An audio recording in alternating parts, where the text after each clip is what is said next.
Saya Baik. lupa nak cakap tadi. Jadi kita mulakan sebegitulah di Nabil Karim wa ala alihi wa ashabihi kiramil Fatihah. A'udzu billahi minasyaitonir rajim. Bismillahirrahmanirrahim. Alhamdulillahi rabbil alamin. Arrahmanir rahim. Maliki yaumiddin. Iyyaka na'budu wa iyyaka nasta'in. اهدنا الصراط المستقيم صراط الذين أنعمت عليهم غير المغضوب عليهم ولا الضالين.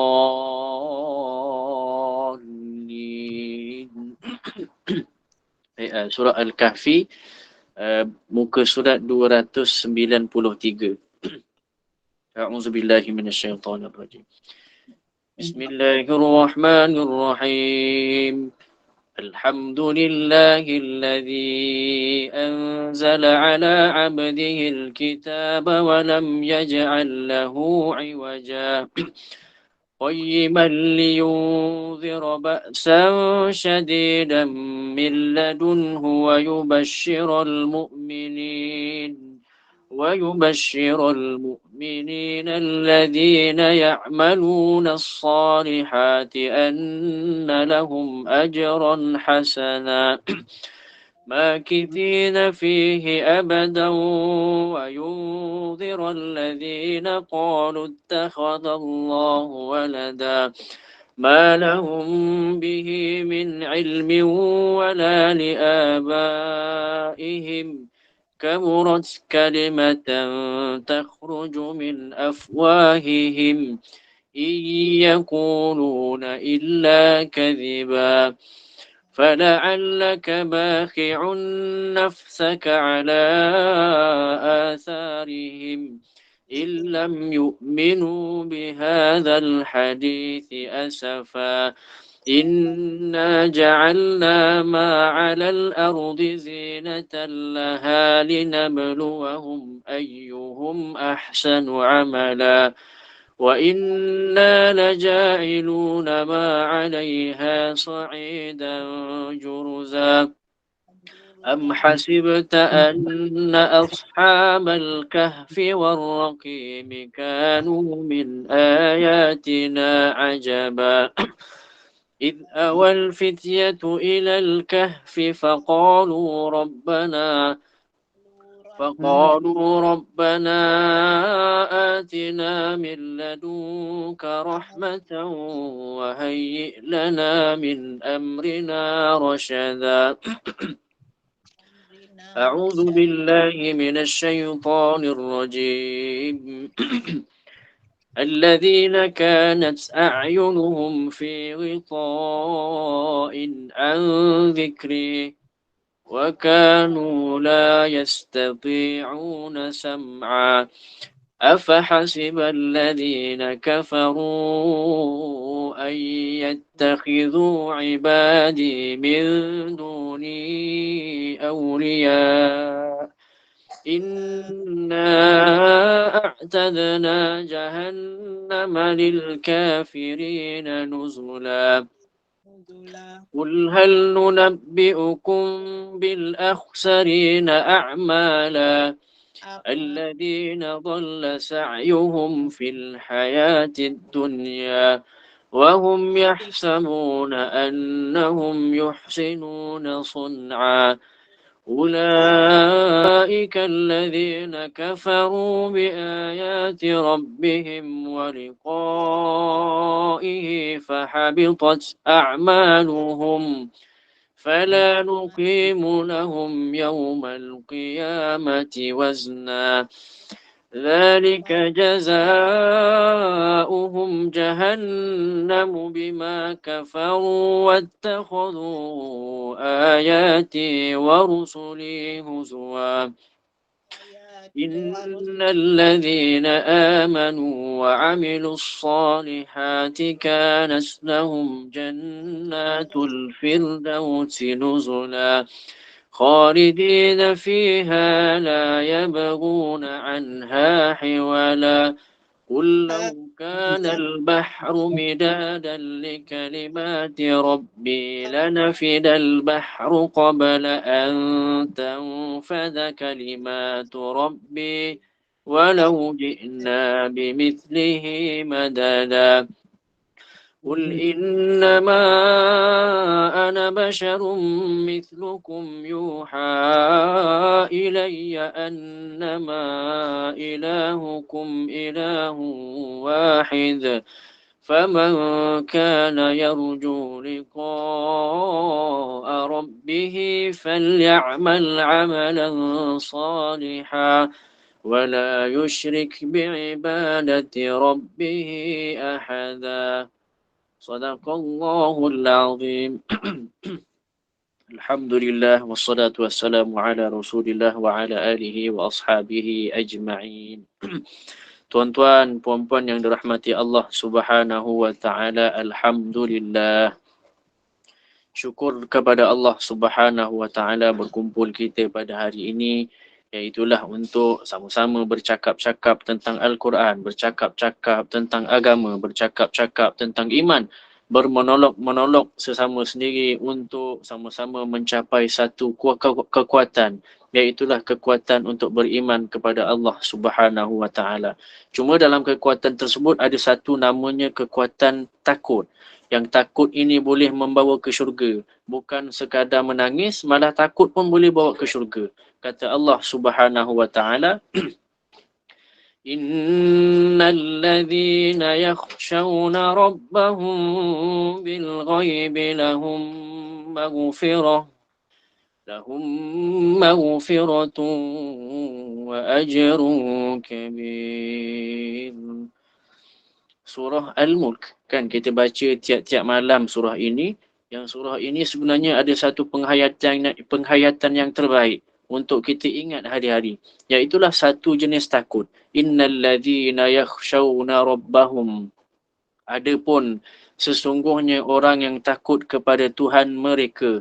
Yakhshawna. Takut ni tuan-tuan yang dirahmati Allah Subhanahu wa taala. Hari ini kita nak cerita takut sahaja. Dalam ayat ini tuan-tuan, puan-puan rahmati Allah. Yakhshawna, takut. Ada orang yang takut kepada Tuhan mereka. Cuma kata ulama, takut ni ada dua jenis. Satu yang namanya khaufun, takut dalam bentuk umum sangat.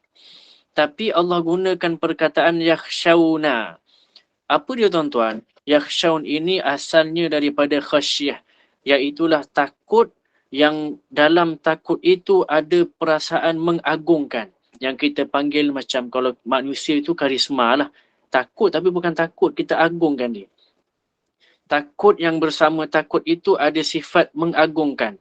Yang itulah namanya khasyah. Tuan-tuan yang dirahmati Allah Subhanahu wa taala, ciri-ciri khusus khasyah ini, ciri-ciri takut yang kita sebut sekarang ni, yang ada unsur mengagungkan ini ni, juga merupakan takut yang ingin mendekat. Dia mesti ada dua. Satu, khasyah ini, dia mesti agung, mesti dekat. Jadi dalam konteks dekat tadi tuan-tuan, dari sisi cerita dekat tadi tu, takut daripada sisi itu pun ada dua. Ada banyak takut ni tuan-tuan yang dirahmati Allah Subhanahu wa taala. Ada pecah. Yang pertama tadi takutnya ada dua. Khauf, takut umum. Khasyah, takut yang ada perasaan agung dan nak mendekatkan diri kepada orang yang kita takut tersebut. Yang kedua dari segi dekat tadi tu, daripada sisi dekat. Dekat tu pun ada dua kata ulama. Ada keadaan takut. Takut ini takut menyebabkan kita jauh. Takut mengelak macam tu lah. Macam takut harimau kan. Jadi kita elak harimau sebab takut. Takut dengan perkara tersebut yang menyebabkan kita hindarkan diri daripada dia. Adapun kata ulama ada takut yang kedua, yang namanya khasyah, iaitulah takut yang ingin mendekat. Maknanya khasyah ini ada dua keadaan. Tuan-tuan, puan-puan rahmati Allah Subhanahu wa taala. Satu ayat ini dah boleh menyebabkan kita rasa agung ataupun baiknya Allah Subhanahu wa taala, sampai tahap perasaan takut pun Allah pecah-pecahkan sangat sehingga tahap boleh bawa ke syurga. Tuan-tuan yang dimuliakan Allah Subhanahu wa taala. Orang kata Allah Subhanahu wa taala, innal ladzi, ada beberapa ciri syurga, ada kata ulama, ada beberapa ciri-ciri syurga dalam ayat ini. Innal ladzina yakhshawna rabbahum bil ghaib. Yang pertama Allah cerita bab takut. Yang kedua Allah kata, Allah Subhanahu Wa Taala kata, orang yang takut kepada Tuhannya, iaitulah takutnya itu ada unsur agung dan ada rasa berkeinginan untuk mendekatkan diri kepada Allah ataupun kepada yang ditakuti bil ghaibun, secara ghaib. Maka ghaib ini pun dibahaskan secara luas. Ghaib pun dibahaskan ghaib yang macam mana. Maksudnya, tuan-tuan yang dimuliakan Allah Subhanahu Wa Taala, orang tersebut takut dalam keadaan tak nampak. Maka kata ulama, tak nampak ni pun ada dua. Jadi orang yang ada ciri-ciri ahli syurga, mesti ada dua perkara ni. Satu, takut yang kita cerita tadi. Yang kedua, takut dalam keadaan tak nampak. Tak nampak yang macam mana?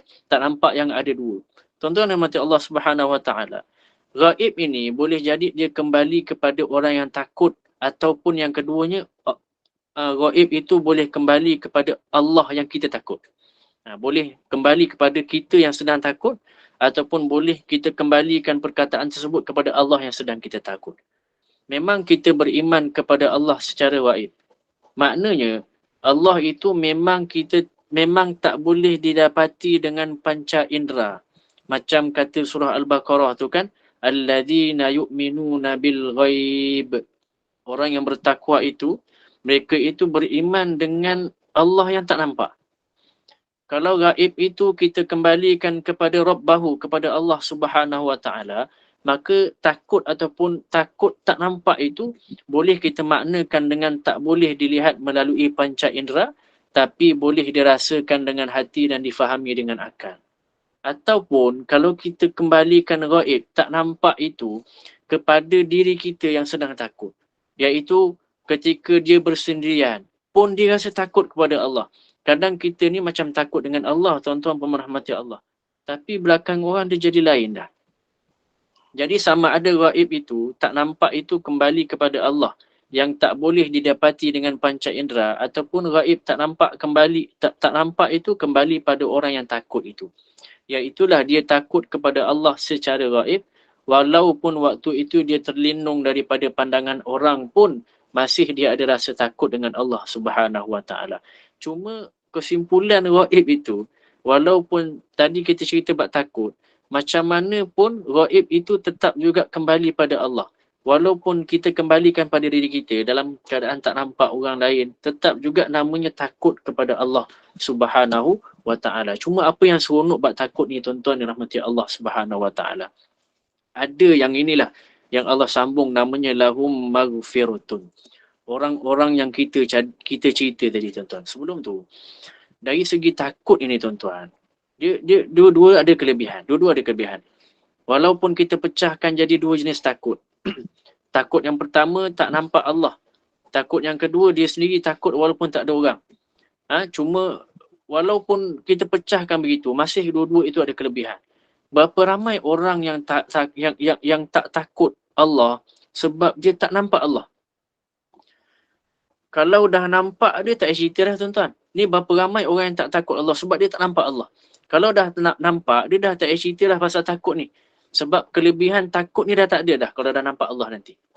Malah kelebihan-kelebihan daripada sambungan ayat ini nanti, semuanya lenyap dah, habis. Tuan-tuan dan rahmati Allah, kelebihan takut ini hanya kepada orang yang takut kepada Allah. Ketika mana Allah itu gaib bagi dia. Allah itu kita tak nampak. Kalau cerita akhirat nanti tuan-tuan, orang kafir pun takut kepada Allah Subhanahu Wa Taala. Cuma takut itu, dia menjadi suatu yang tak ada makna dah. Nomi ni tak ada makna, tak ada makna langsung. Kelebihan ini hanya didapati ketika mana Allah itu gaib dalam kedua keadaan tadi. Iaitulah ketika di dunia. Dan kalaupun takut itu dimaknakan dengan takut ketika bersendirian, maka kata Allah Subhanahu Wa Taala, dua jenis takut tadi. Yang takut itu mestilah bersifat khasyah. Mestilah takut itu bersifat, ada sifat agung dan nak dekat kepada Allah Subhanahu Wa Taala.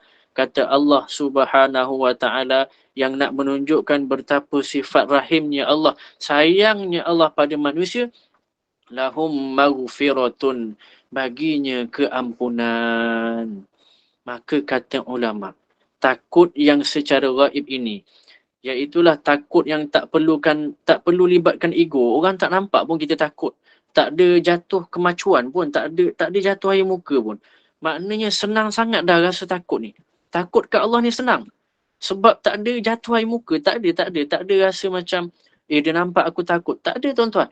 Takut yang begini pun Allah boleh beri keampunan. Lahum maghfiratun, janji Allah Subhanahu Wa Taala. Takut itu menyebabkan Allah bagi keampunan.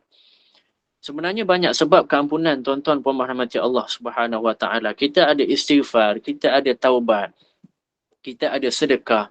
Tapi rupanya takut pun cukup mengundang keampunan Allah Subhanahu Wa Taala. Maka ulama sebut takut ini ada ulama sebut dengan syarat meninggalkan maksiat dan membuat ketaatan. Barulah boleh mendapat keampunan. Tapi ada satu keseronokan dalam keampunan ini tuan-tuan. Puan-puan rahmati Allah. Ada sebahagian ulama sebut cukup semata-mata dengan takut pun mampu mengundang keampunan Allah Subhanahu Wa Taala. Sebab orang yang buat maksiat, dia bukan tak takut pada Allah. Orang yang buat maksiat, dia bukan tak takut pada Allah. Bukan. Cuma kadang-kadang ia terpeleset, kadang-kadang ia terjatuh. Dan takut itu akan menyelamatkan dia selagi dia ada iman. Sebab iman ni dia ada kategori dia. Iman ada iman yang mengundang takut sehingga kita panggil dia musammim. Iman yang mengundang rasa takut sehingga kita panggil namanya musammim. Iman yang mempengaruhi fizikal sehingga dia jadi taat. Itu namanya iman yang musammim. Tapi ada iman yang dipengaruhi oleh anggota dia sendiri. Matanya suka dengar benda haram, telinganya suka dengar benda haram, tutur kata pun dia suka keluarkan perkara-perkara yang haram. Kategori iman yang ulama sebut kategori iman yang dikuasai oleh syahwat. Maknanya iman ini dia ada dua keadaan. Sama ada iman itu menguasai atau iman itu dikuasai oleh syahwat. Tapi apa Imam Al-Ghazali sebut? Al-Imam Al-Ghazali sebut ada iman satu lagi yang namanya iman sepoi-sepoi bahasa. Ini memang Imam Ghazali sebut tuan-tuan. Dalam kitab tulis macam angin bertiup nama iman tu. Iman itu dia seolah-olah macam kena sikit-sikit gitu je lah. Mana ada orang beriman yang tak takut pada Allah? Tak ada tuan-tuan. Orang beriman mesti ada rasa takut. Adakah orang yang buat maksiat dia tak takut pada Allah? Tak. Tapi sebab syahwatnya menguasai imannya. Jadi kadang-kadang iman dia tu macam kena angin-angin gitu saja. Tuan-tuan yang rahmati Allah Subhanahu Wa Taala. Maka kata ulama, iman yang menyebabkan seseorang boleh meninggalkan maksiat walaupun kejap. Ada kejap tak ada. Kejap ada, kejap tak ada. Kejap ada jadi balik. Maka iman ini yang diberikan pengiktirafan keampunan daripada Allah Subhanahu Wa Taala. Lahum maghfiratun. Maka kata ulama, lahum maghfirah. Orang yang takut tadi, takutnya ada dua keadaan. Takutnya itu kemudian dipecahkan pula iman. Rupanya iman yang sekadar-kadar pun boleh dapat juga maghfirah keampunan ini. Cuma kata ulama, apa yang lebih seronok, Allah itu membuat satu ayat ataupun frasa ayat itu, penceritaannya seolah-olah macam mula-mula biasa makin hebat nak menunjukkan Allah tu kasih sayang sangat. Sampai kata ulama, maghfiratun. Rupanya maghfiratun ini lebih besar daripada kemaafan. Lebih besar daripada yang namanya afun. Kata maaf dalam bahasa Arab dia ada dua tuan-tuan puan rahmati Allah. Satu namanya al-afwu, keampunan. Minta maaf juga. Satu lagi namanya maghfiratun. Tapi maghfiratun ini adalah satu tahap keampunan yang paling besar. Nak kita gambarkan macam mana tuan-tuan yang rahmati Allah. Al-afu ini, afun ini, dia maafkan tapi dia belum redha. Tapi dalam kata maghfiratun. Maghfiratun ni lain lah. Kalau afun tadi, kadang-kadang kita maafkan orang tapi dia macam tak boleh jadi macam dulu dah. Dah tak boleh macam dulu dah. Dulu kawan baik kan. Tapi tiba-tiba gaduh pasal hutang macam tu. Lepas tu jumpa raya minta maaf lah. Minta maaf balik kosong-kosong gitulah. Boleh lah macam tu. Tapi dia nak jadi kawan macam dulu balik dah tak boleh dah. Itu namanya afun. Tapi maghfirah yang lebih luas ini. Maghfirah ini bagi orang yang takut tadi tuan-tuan ni. Macam Allah Subhanahu Wa Taala. Dia macam minta maaf lah kosong-kosong. Settle dosa tu. Tapi dalam keadaan settle dosa itu, dia ada satu penambahan iaitulah dia Allah redha dengan apa yang dibuat selepas daripada itu. Dalam maghfirah itu Allah terima kemaafan dia dan juga Allah redha pula kepada dia. Ada juga pendapat yang mengatakan satu lagi, cuma lebih kurang samalah katanya. Afun itu, kata ulama, kemaafan afun itu adalah kemaafan terhadap dosa yang telah kita lakukan. Adapun maghfirah ini tuan-tuan yang dirahmati Allah Subhanahu Wa Taala. Kunci dia satu je, takut Allah boleh maghfirah. Maghfirah ini tambahan membantu untuk tak melakukan dosa pada masa akan datang. Maksudnya orang yang mula-mula ada rasa takut walaupun secebis rasa takut. Bila sampai satu tahap lahum maghfirah, Allah beri di satu tahap yang namanya pengiktirafan maghfirah. Keampunan itu akan sampai tahap membantu dia untuk tidak melakukan dosa pada masa akan datang. Sebab keampunan ni dia ada dua. Keampunan tu lupakan yang dah lalu. Tapi ada makna keampunan yang lebih menyeluruh. Ampunkan yang dah lepas dan pertahankan dari dosa yang akan datang. Maka inilah yang dinamakan maghfirah. Dapat maghfirah, Allah jaga dia dengan ketaatan. Tuan-tuan yang dirahmati Allah Subhanahu Wa Taala. Sebab itulah dalam takut ini dia ada satu keistimewaan yang sangat besar. Sampai tahap Allah bukan sekadar lahum maghfirah, bukan sekadar beri penghargaan dengan pengampunan. Ada satu lagi yang Allah tambah, wa ajrun kabir, kan? Innal ladzina yakhshawna rabbahum bil ghaibi lahum maghfiratun wa ajrun kabir. Wa ajrun kabir. Balasan takut tadi bukan sekadar mendapat keampunan, tuan-tuan yang dirahmati Allah Subhanahu Wa Taala. Bahkan Allah bagi satu lagi yang namanya ajrun azim. Balasan yang sangat-sangat besar. Cuma tuan-tuan puan-puan rahmati Allah, dalam memahami balasan ini, kena faham, balasan Allah ini semuanya berlaku cuma di akhirat. Tidak ada balasan yang berlaku di dunia. Sebab dunia bukan tempat balasan. Sekali lagi saya ulang. Balasan Allah ini semuanya akan berlaku di akhirat. Tidak ada balasan yang berlaku di dunia.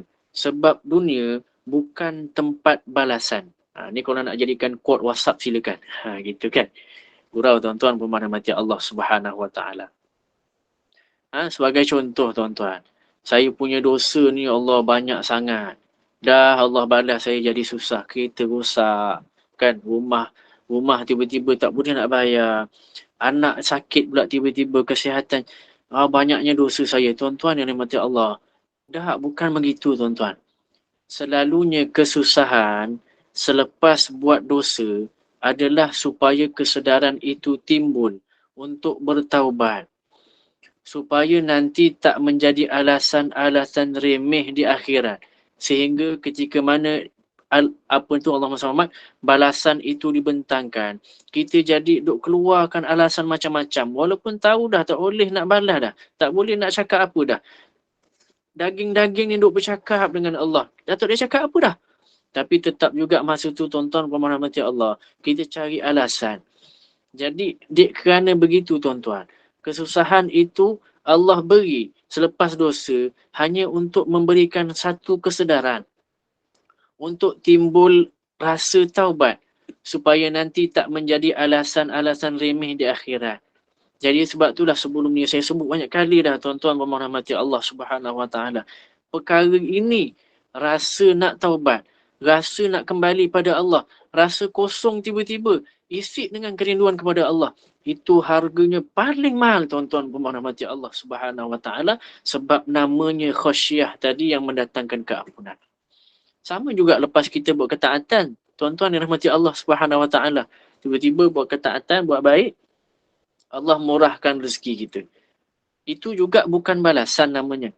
Itu namanya pemberian untuk buat kita ini lebih seronok dalam mengucapkan syukur kepada Allah Subhanahu Wa Taala. La in syakartum la azidannakum wa la in kafartum inna azabi lasyadid, kata Allah kan. La in syakartum la azidannakum. Allah tambah. dengan syarat kita syukur. Allah nak ada syaratnya syukur tu. Balasan, bukan balasan. Allah nak ada, Allah beri kelebihan rezeki tu untuk syaratnya syukur. Tuan-tuan, dari sudut ini namanya satu tarbiyah. Tarbiyah yang lain. Dia bukan bentuk balasan. Dia bentuk tarbiyah. Dia bukan satu bentuk balasan besar, balasan baik ataupun buruk. Kan? Al-wa'du wal-wa'id. Bukan begitu. Susah, senang, tarbiyah dia, sabar dan syukur. Maknanya bukan balasan lah. Susah dan senang itu, kesusahan dan kesenangan daripada sebab amalan apa yang kita buat, itu adalah tarbiyah kepada sabar dan syukur kita. Bukan ia menjadi tanda balasan kepada amalan kita ataupun sebaliknya. Tuan-tuan puan-puan rahmati Allah Subhanahu Wa Taala, dunia bukan tempat balasan. Dunia tempat kita beribadah. Jadi jangan lepas solat, dapat je rezeki dah rasa macam syurga dah. Aku nak guna apa je. Ini balasan yang aku buat baik tadi tu. Belum tuan-tuan dirahmati Allah Subhanahu Wa Taala. Dapat rezeki yang banyak, lepas kita solat duha sekalipun. Dengan rezeki itu akhirnya kita kena beribadah juga. Solat duha 8 rakaat sekalipun. Selepas itu Allah beri seluruh isi dunia dan langit kepada kita sekalipun. Tetap juga namanya bukan balasan baik. Tetap juga nanti Allah balas di akhirat itu dengan balasan yang namanya dua. Balasan buruk ataupun balasan syurga dan neraka. Tuan-tuan yang dirahmati Allah Subhanahu Wa Taala. Sebab itu kalau setakat sembahyang duha dapat duit rezeki, jangan terlalu merasa, dia panggil kalau dalam ilmu tasawuf tu, kita rasa diri kita terlalu baik lepas buat tu. Weh, Allah dengarlah doa aku tu dapat duit. Tuan-tuan, kalau orang awam dia biasa tuan-tuan. Kalau orang yang sudah sampai satu tahap dia mencintai dan merindui Allah dengan sebenar-benar, iktikadnya yang sebenar, dia akan rasa malu. Sebab pemberian itu bukan untuk kita rasa, bila ada rasa ego tu tuan-tuan, dia bukan ego. Bila kita rasa macam, wah Allah dengar permintaan kita, Allah bagi rezeki. Itu namanya ego tuan-tuan. Itu namanya berlagak. Seolah-olah kita rasa macam, Allah dengar sangat kita punya doa. Baiknya aku punya, baiknya amalan aku. Walaupun daripada sudut yang lain, memang Allah suruh minta, memang Allah maha kaya, memang Allah akan beri sebaik-baiknya. Tapi sikap sebegitu adalah sikap dari segi ulama tasawuf tu, akhlak itu, satu sikap yang kurang baik. Sebab rezeki itu diberi untuk kita imarahkan semula dunia. Sebab belum sampai yang namanya balasan. Sebab itu tuan-tuan yang dirahmati Allah Subhanahu Wa Taala, harta kesenangan itu tetap juga dinamakan ibadah. Adapun ibadah itu mestilah dikuasai dengan khasyah. Kita kembali kepada situ tuan-tuan rahmati Allah Subhanahu Wa Taala. Ibadah itu mesti kembali kepada rasa takut tadi. Mesti ada rasa takut. Ketakutan yang ada unsur mengagungkan untuk mendekatkan diri kepada Allah. Bukanlah bermakna kita tak perlu buat amalan-amalan yang memudahkan perjalanan rezeki kita kan. Macam kita baca surah Al-Waqi'ah. Kata Nabi SAW, siapa yang membaca surah Waqi'ah setiap pagi ataupun siapa yang membaca surah Waqi'ah lepas daripada Allahumma salli Muhammad, maghrib kalau tak silap saya, rujuk balik semulalah hadis begitu. Kata Nabi SAW, orang tersebut takkan ditimpa kekafiran. Kita baca surah Al-Kahfi, orang tersebut takkan ataupun akan diselamatkan daripada Dajjal. Baca surah Al-Mulk sekian kelebihannya. Bukanlah bermakna kita tak perlu buat amalan-amalan tersebut. Bila kita kata macam tadi itulah, tu kesan sahaja itu membawa pada syukur dan sebagainya tuan-tuan dan rahmati Allah SWT. Cuma nak sebut itu semua cuma kesan daripada pembacaan kita. Sebab kena pandang sudut yang berbeza, sudut yang sebaliknya. Dalam kehidupan dunia, jangan pandang satu sudut yang mewah. Pandang satu sudut sebaliknya, terpaksa kadang-kadang begitu. Sebab ada orang baca surah Waqi'ah setiap hari, tapi tetap juga dia duduk dalam kefakiran. Orang macam ni, macam mana kita nak jawab dengan dia tuan-tuan? Nabi kata sekian. Tapi kenapa aku tetap fakir? Tuan-tuan, sebab kesan itu tak semestinya berlaku. Dia macam makan ubat. Kalau makan ubat, kita tengok orang lain makan ubat tu elok je, baik terus pula. Makan instan kan. Apa panggil tu, kesan dia terus. Makan Panadol, terus baik, hilang kepala dia sakit. Tapi bila kita makan, tak baik pula. Kita makan tu sampai 3-4 hari pun sama je, tuan-tuan yang rahmati Allah Subhanahu Wa Taala. Sebab Allah tak janjikan kesan seperti ini berlaku. Allah tak janjikan orang yang baca waqiah mesti confirm wajib dia terlepas daripada kefakiran dia. Sebab kefakiran di sisi Allah itu banyak sangat. Kefakiran daripada pahala, kefakiran daripada umpatan, kefakiran daripada harta dulu. Banyak sangat tuan-tuan dan rahmati Allah Subhanahu Wa Taala. Sehingga kita ini bila pandang satu sudut, kita rasa Allah tak beri. Begitu tuan-tuan dan rahmati Allah Subhanahu Wa Taala. Sebab itulah dia namanya kesan. Kesan. Cuma ganjaran baik pasti berlaku. Balasan baik Allah pasti akan tunaikan. Balasan buruk pun pasti akan berlaku. Dan balasan yang pasti itu balasan yang pasti itu namanya cuma ada dua, tuan-tuan. Namanya syurga dan neraka. Ataupun ulama sebut, Allah sebut dalam Quran, al-wa'du wal-wa'id. Janji Allah itu dalam bentuk memberi ganjaran yang baik ataupun balasan yang baik, dan semua ini hanya berlaku di akhirat kelak. Tuan-tuan, maghfiratun, keampunan ini untuk melepaskan yang ini, tuan-tuan. Memberi ganjaran baik dan menjauhkan diri daripada balasan buruk. Adapun kesan-kesan surah Waqiah apa semua itu, tuan-tuan yang mati Allah Subhanahu Wa Taala, hanya menunjukkan rasa nak tengok kita ni syukur ataupun sabar dalam keadaan begitu. Cuma balasan ini, tuan-tuan, balasan buruk. Ada ulama kata ya ganjaran baik itu confirm Allah akan balas seperti mana yang Allah sebut. Cuma balasan ini pun belum tentu Allah balas. Balasan buruk belum tentu Allah balas. Ganjaran baik pasti dapat ke akhirat. Tapi balasan atas keburukan, Allah janji juga nak balas. Cuma belum tentu Allah buat. Sebab dia balasan jahat ini Allah gantung janjinya.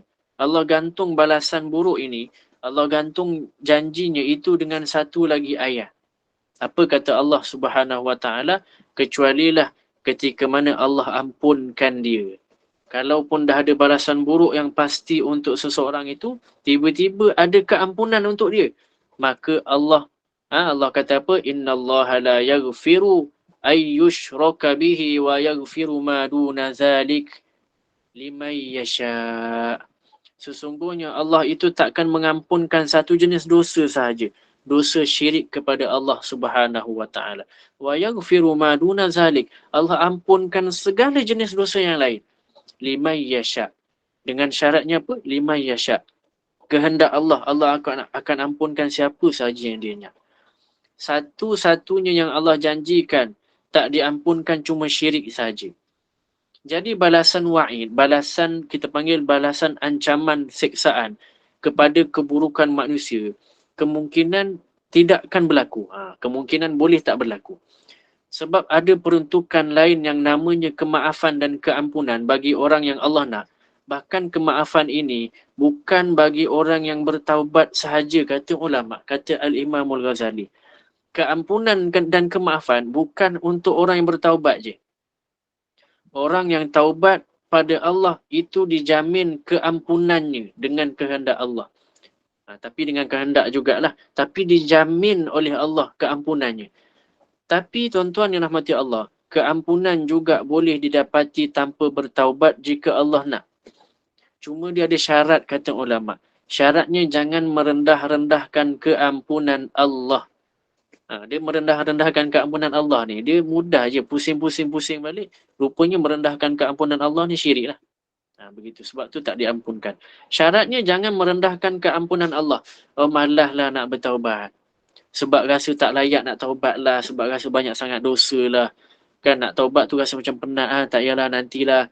Tuan-tuan, merendahkan keampunan Allah adalah penyebab kepada tidak mendapat keampunan Allah Subhanahu wa taala. Sebab itu bila tak dapat keampunan, rasa takut pada Allah ditarik terus. Sebab ampun ini merupakan punca jadi takut pada Allah tadi. Jadi Allah pusing-pusing je ayat tu tuan-tuan. Kita pun baca hari-hari. Rupanya itu je yang Allah nak sampaikan. Tiap-tiap hari baca ni je. Cukup sekadar ini dah membolehkan kita cari satu benda yang boleh tarik kita masuk syurga tu, tuan-tuan dan mati Allah Subhanahu Wa Taala. Allah, orang yang Allah ampunkan dengan kehendak Allah tanpa bertaubat ini, orang yang tak sempat bertaubat, tapi dia tak pernah merendahkan dosa dan tidak pernah merendahkan keampunan Allah Subhanahu Wa Taala. Allah kalau nak ampunkan, dia ampunkan je lah. Ini siapa yang merendahkan taubat habis. Sebab tu taubat atas setiap dosa itu, kata Imam Ghazali, wajib. Taubat ke atas setiap dosa itu wajib. Kalau tak bertaubat, kalau tak buat, maka dia berdosa sebab dia tak bertaubat. Sebab dosa ni ada dua. Dia pecah banyak hari ni tuan-tuan. Kita punya fakta banyak, minta maaf lah. Sebab dosa ni ada dua. Satu, dosa dengan sebab kita bermaksiat kepada Allah Subhanahu Wa Taala, dan satu lagi dosa sebab kita tidak bertaubat atas maksiat. Dan taubat atas maksiat ini adalah satu perintah wajib daripada Allah Subhanahu Wa Taala dalam Quran dan tidak dibahaskan secara meluas pun dari segi kalangan kita. Rupanya wajib taubat. Buat je maksiat, taubat balik. Wajib tuan-tuan. Bila kita rasa lengah-lengah kan, tak yalah taubat dulu. Itu namanya merendah-rendahkan taubat dan boleh jadi khusyah ataupun maghfirah Allah itu ditarik daripada kita. Maka kata Allah Subhanahu Wa Taala, lahum maghfiratun wa ajrun kabir, bukan sekadar keampunan, malah Allah bagi satu lagi yang namanya wa ajrun kabir. Dah dapat keampunan, tapi Allah bagi satu lagi jaminan balasan besar di akhirat. Wa ajrun kabir. Besar mana tuan-tuan? Iaitulah Allah takkan pernah memberikan balasan baik yang setimpal dengan perbuatan kita.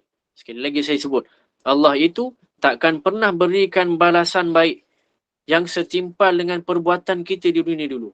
Kecualilah Allah itu akan menggandakan, mudha'afun, ganda-gandakan lebih besar, ajrun kabir, ganjaran yang paling besar, Allah gandakan lebih besar daripada yang telah kita perbuat dulu.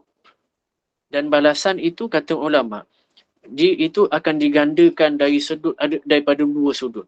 Yang namanya sudut kuantiti dan sudut kualiti.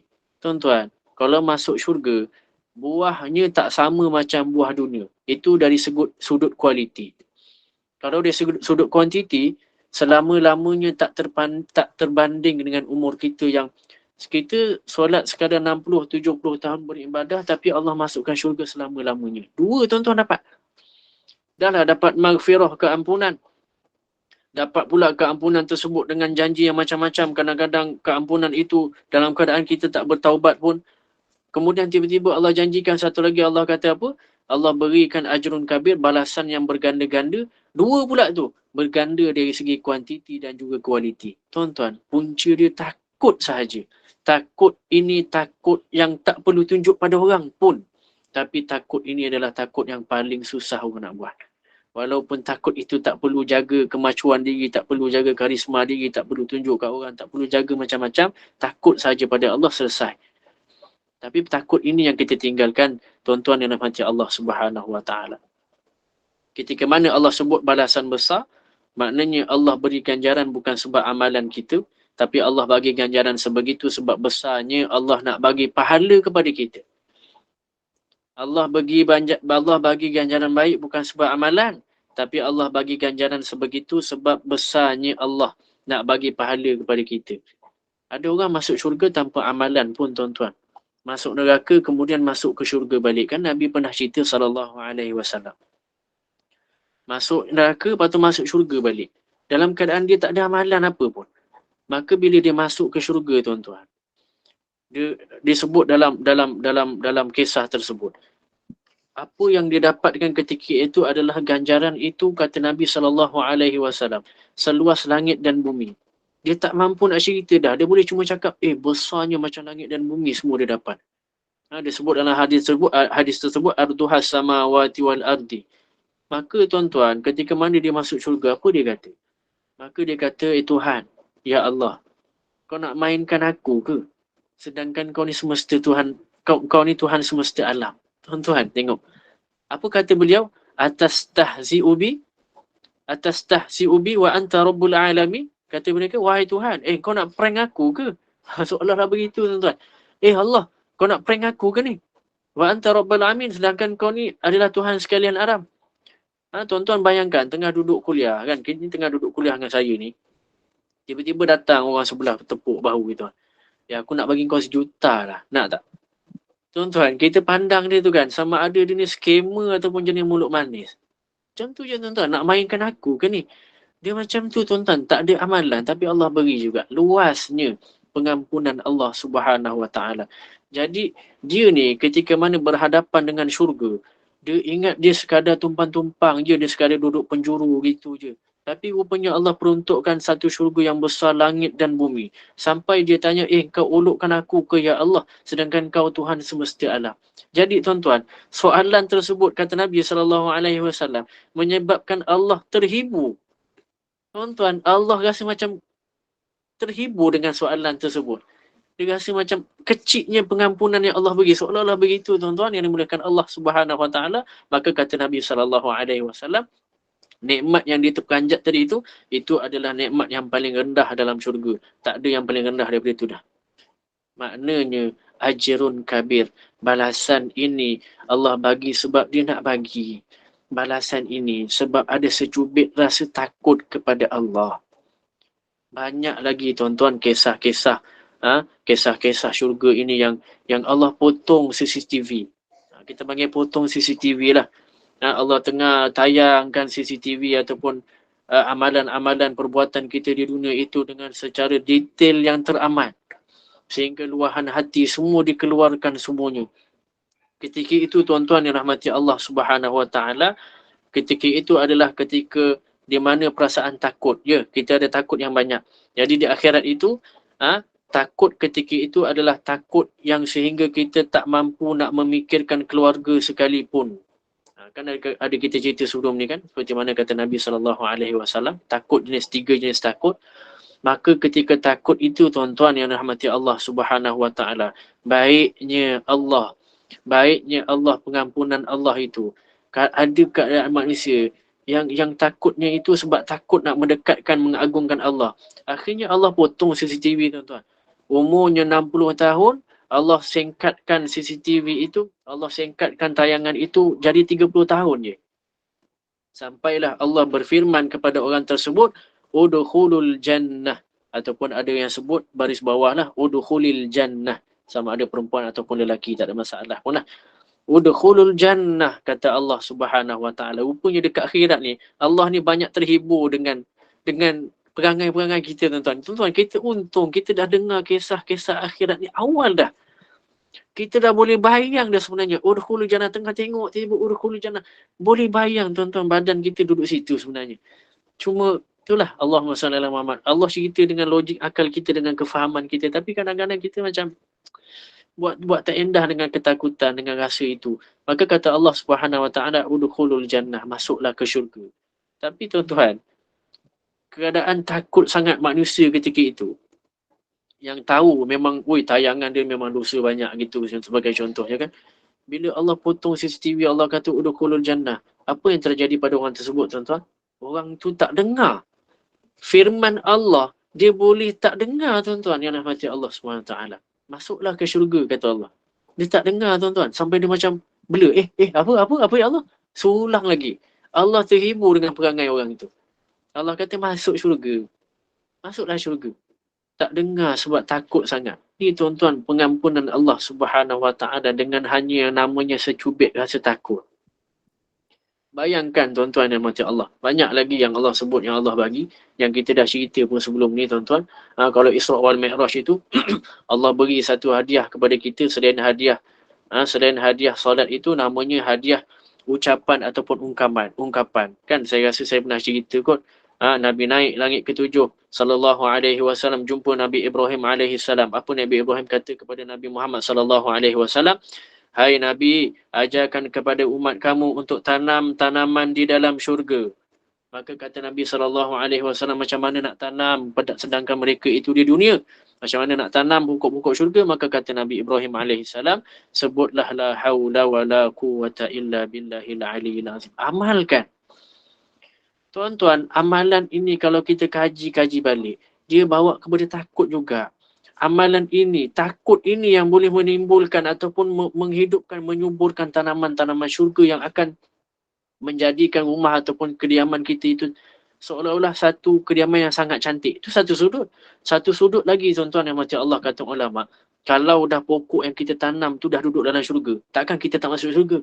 Dua tuan-tuan. Sebab apa? La haula wala quwata illa billah. Takut la haula wala quwata illa billah. Kita ini rasa macam tak ada kuasa kecuali Allah Subhanahu wa taala. Takut tuan-tuan. Sehingga Muaz Ibnu Jabal kan, dia tu orang yang paling hebat dalam membezakan halal dan haram begitu kan.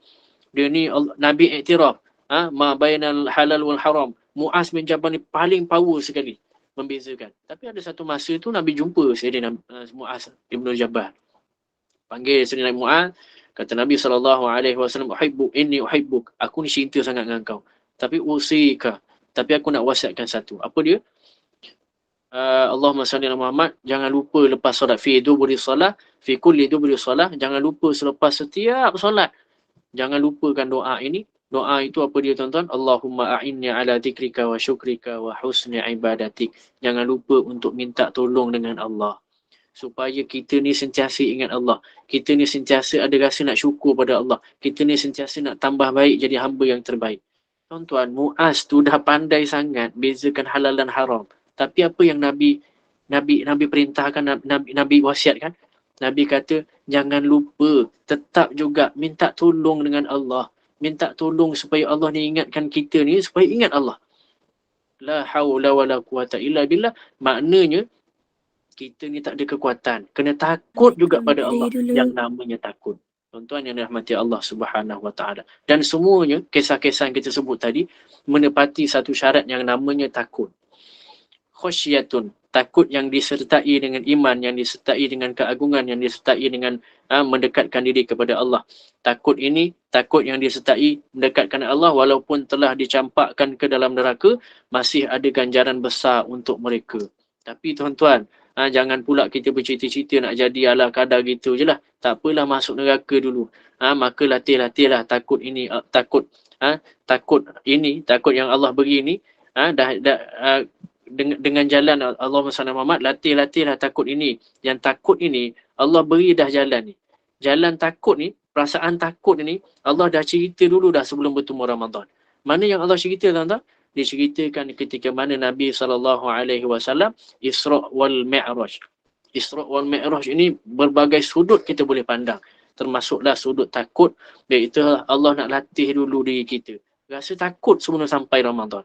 Sebab takut ini bila sampai Ramadan, ia satu takut yang sangat bermakna dan ia akan mendapatkan jaminan supaya Allah itu jamin yang kita ini ataupun menjadi saksi atau menjamin kita ini akan boleh taat kepada Allah sampai bila-bila selepas daripada itu. Supaya Ramadan itu, Ramadan kita nanti itu mendapat dua perkara, iaitu lahum maghfiratun, mendapatkan keampunan Allah Subhanahu wa taala, keampunan yang besar, wa ajrun kabir, dan juga balasan-balasan yang besar tadi, yang ganjaran baik yang tak setimpal pun dengan amalan kita, yang berganda-ganda nanti di akhirat kelak insya-Allah Subhanahu wa taala. Aku qauli hadza. Jadi itu saja untuk hari ini. Takut yang membawa kita ke syurga. Moga-moga kita ini tergolong dalam golongan orang yang takut. Yang takut itu akhirnya diselitkan nama-nama kita di dalam syurga. Yang takut itu akhirnya ada juga dah tanaman kita dalam syurga. Yang seolah-olah dah ada tanaman dah. Jadi bila lagi lah Tuhan aku nak datang. Seolah-olah begitulah. Tuan-tuan dan rahmati Allah Subhanahu wa taala, doakan saya, doakan kita semua supaya sama-sama ada rasa takut yang membawa ke syurga ini. Aku qauli hadza wa astaghfirullahal azim li wa lakum. Saya serahkan semula kepada pengurusi. Terima kasih. Baik Ustaz, kita baca satu soalan kat sini Ustaz ya. Boleh. Assalamualaikum Ustaz. Bagaimana cara untuk menghadirkan, menanam rasa sentiasa merasa takut kepada Allah selain daripada berdoa kepada Allah supaya menganugerahkan rasa takut dalam diri kita? Apakah cara-caranya lain? Baik. Ustaz. Sama-sama. Terima kasih. Cara untuk menghadirkan sentiasa rasa takut. Takut ini dia mula daripada iman. Iman ni dia ada rukun-rukun dia. Ini cara nak tanam betul-betul iman itu. Jadi iman ni ada rukun. Ulama susun rukun cantik dah. Pertama, beriman kepada Allah. Kedua, beriman kepada Rasul. Ketiga, beriman kepada sekian-sekian. Tuan-tuan, nak iman yang baik, dalami betul-betul rukun iman. Daripada bawah pun tak apa. Qada dan qada Allah itu apa? Tadi kita sebutlah tadi. Itu termasuk dalam qada qada Allah dah tu. Takut itu termasuk dalam qada qada Allah. Baru kita cerita bawah, tuan-tuan. Naik ke atas. Apa itu masuk beriman kepada malaikat? Siapa malaikat? Malaikat yang macam mana malaikat paling ditakuti? Naik ke atas lagi. Rasul siapa. Apakah balasan kepada orang-orang yang berzina? Buka buku yang menceritakan dosa-dosa besar. Buka buku yang ceritakan tentang syurga dan neraka. Semuanya berlaku ataupun semuanya duduk di dalam rukun iman yang 6. Yang 6 itu kalau kita kuasai satu persatu, maka ia akan membantu untuk kita rasa takut ataupun hadir, tanam sentiasa rasa takut tersebut. Dengar je nama malaikat Allah, geram, bukan geram, seram, tuan-tuan. Dengar je nama Rasul, seram. Dengar, bukan seram sebab takut dengan Rasul, dengan sebab ancaman, bukan, tuan-tuan. Seram dan takut khosyah. Khosyah itu sampai rasa agung. Kita kenal sifat malaikat. Kita kenal sifat Rasul. Rasul tu sampai kenal sifat binatang. Kita kenal semua itu menyebabkan kita ni rasa macam agungnya Allah Subhanahu Wa Taala. Akhirnya kita rasa nak dekatkan diri kepada Allah Subhanahu Wa Taala. Moga menjawab persoalan tersebut. Terima kasih. Okay, ada soalan lain-lain dari jemaah? Ada tak? Terima kasih, dah jelas Ustaz ya. Semua dah diam tu. Tak ada soalan lagi Ustaz ya. Jazakallah khair. Al-Fadhil Ustaz Muhammad Nazim atas 10 ilmu dan peringatan buat kita semua ya. Bagaimana takutnya untuk kita ke syurga tu. Takut makan takut apa kan Ustaz ya. Dan sembarangan jalan kebaikan Allah Subhanahu Wa Taala hendak berikan kepada hamba-Nya pada hari akhirat kelak, tidaklah kita ketahui. Dan ganjaran itu pastinya sesuatu yang tidak pernah terbayang dan tergambar pada fikiran kita. Dan insya-Allah Ustaz, semoga dapatlah kita dapat sedikit sebanyak manfaat yang apa yang disampaikan oleh Ustaz pada pagi ini. Dan Ustaz kita tangguhlah dulu Ustaz ya. Kita program kita pada hari ini dengan tasbih kafarah, doa dulu, doa yang kafarah. Silakan Ustaz. Bismillahirrahmanirrahim. Ya Allah, Allahumma salli ala Sayyidina Muhammad. Alhamdulillah. Allahumma salli ala Sayyidina Muhammad. Ya Allah, hadirkanlah rasa takut kami kepadamu ya Allah, yang akhirnya mendatangkan rasa ingin memohon taubat kepadamu ya Allah. Jadikanlah kami orang-orang yang bertaubat kepadamu ya Allah. Jadikanlah kami ini orang yang sentiasa menyambut kehadiran rasa taubat itu ya Allah. Ya Allah, Allahumma a'inna ala zikrika wa syukrika wa husni ibadatik. Sayyidina Muaz pun mohon doa ini ya Allah. Kami juga ingin mohon yang sama ya Allah. Jadikan kami ini orang yang sentiasa ingat Kau ya Allah. Jadikan kami ini orang yang sentiasa bersyukur kepada Engkau ya Allah. Jadikan kami ini seorang yang sentiasa memperbaiki diri untuk menjadi hamba yang terbaik ya Allah. Sallallahu ala sayyidina Muhammad wa ala alihi wa sahbihi wa sallam. Walhamdulillahi rabbil alamin. Tasbih kifarah wa suratul asri. Subhanallah wa bihamdihi. Subhanakallahumma wa bihamdika. Ashhadu an la ilaha illa anta astaghfiruka wa atubu ilaik. Bismillahirrahmanirrahim. Wal asri innal insana fi khusri illa alladhina amanu wa amilus salihat wa tawasaw bil haqqi wa tawasaw bis sabr. Terima kasih semua. Subhanallahul azim. Assalamualaikum warahmatullahi taala wabarakatuh. Waalaikumsalam warahmatullahi wabarakatuh. Terima kasih Ustaz.